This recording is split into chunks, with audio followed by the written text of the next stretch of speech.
Hey everybody, it's your man Ed Jordan 14, and I'm officially back doing performance reviews. So what you'll see is kind of a mixture of some of the stuff that I missed while I was recovering everything, with some of the new stuff as well. So the first few may be some older stuff, but I'll gradually mix those in with some of the new stuff. First, I'll be doing one of the Hyperdunks, so that'll be the video that'll follow shortly here. But again, I just want to thank everyone for all the support and everything, all the concern, just asking how I was doing. It was much appreciated. So I'll be back with some. I don't know if I'll be on like a regular schedule, like you could say every such and such day it'll be one, but they will be coming out with some degree of regularity. So be on the lookout for that. Rather, just stay tuned for new videos and everything. I'm going to expand and do some other products, not just footwear. So be on the lookout for that. And that's pretty much it. It's your man Ed Jordan 14. So the next thing you'll see is the start of the performance review. What's going on YouTube? Man Ed Jordan 14, and after long last, I'm finally back with another performance review.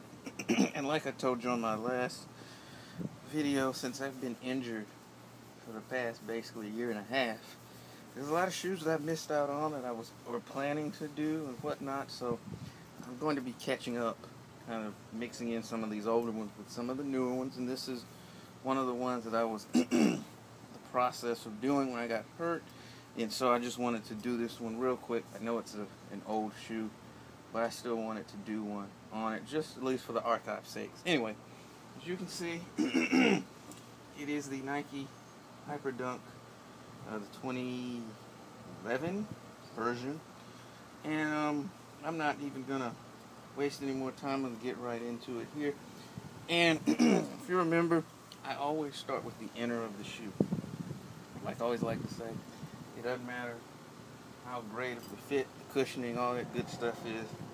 If there's something in here that's causing you discomfort, you're not gonna wear it. Now, and really, this is becoming more of a moot point on more modern athletic shoes, it being lined with some sort of smooth material that doesn't have raised seams or anything like that.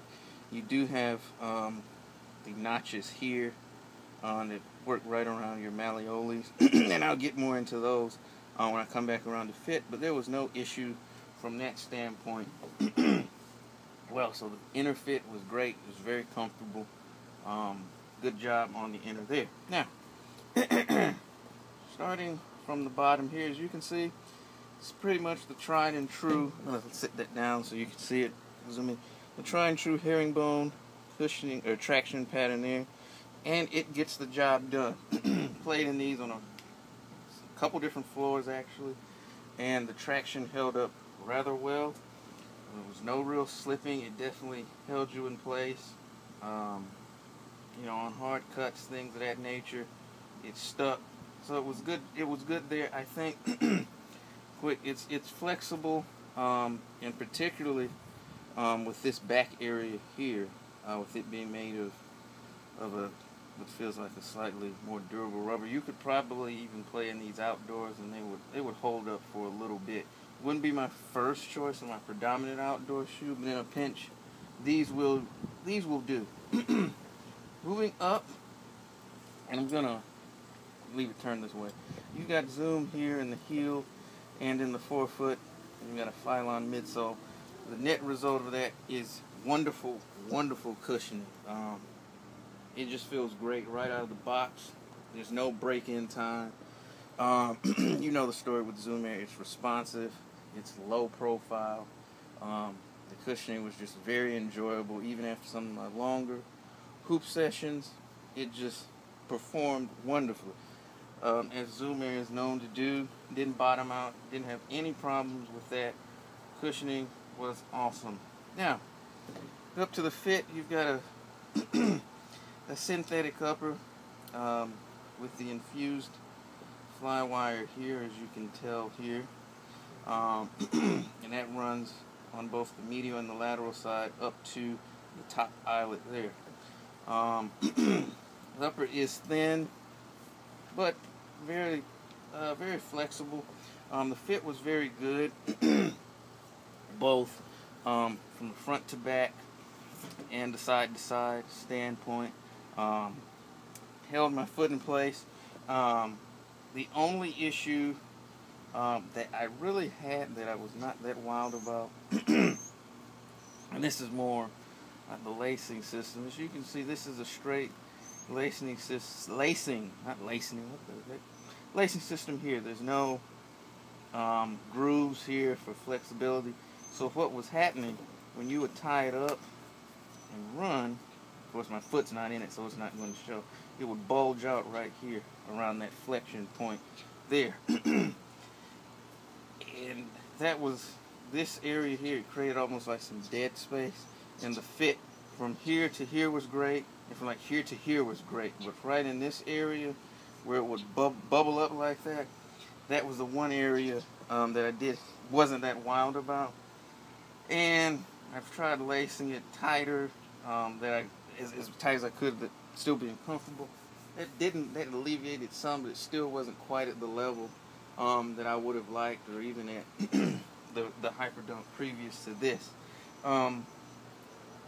It's certainly not a deal breaker, but if you've played in other shoes, or you like something that has total midfoot support, or just from top to bottom, definitely want to be cognizant of that, because you can probably find this shoe rather cheap.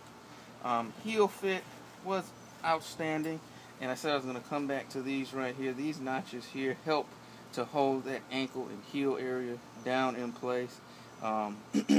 It's a foam, not like a memory foam, but it holds everything in place. It really helps. I didn't experience any slipping, heel slip in the shoe whatsoever. So the fit was really good from that standpoint. Excuse me. And in summation, this was the Hyperdunk 2011 was actually a very good shoe. It definitely excels in the area of cushioning, fit, traction, support both at the heel and the ankle. I will say this as always, make sure that you lace it all the way up to the top. This one eyelet here, I saw some people do it. It does make a huge difference. But the overall support is good. And actually, it is a shoe that I would recommend. You can probably find it now for very, very cheap prices, seeing how it's a couple years old. So if you find it at a good price, I definitely say pick it up. It's also very durable, so it can last you through a season of wear. Appreciate everyone watching. Be sure to like, comment, subscribe. Like the Facebook page. All the links will be in the description box. Appreciate everyone watching. It's good to be back. It's your man Air Jordan 14 signing out.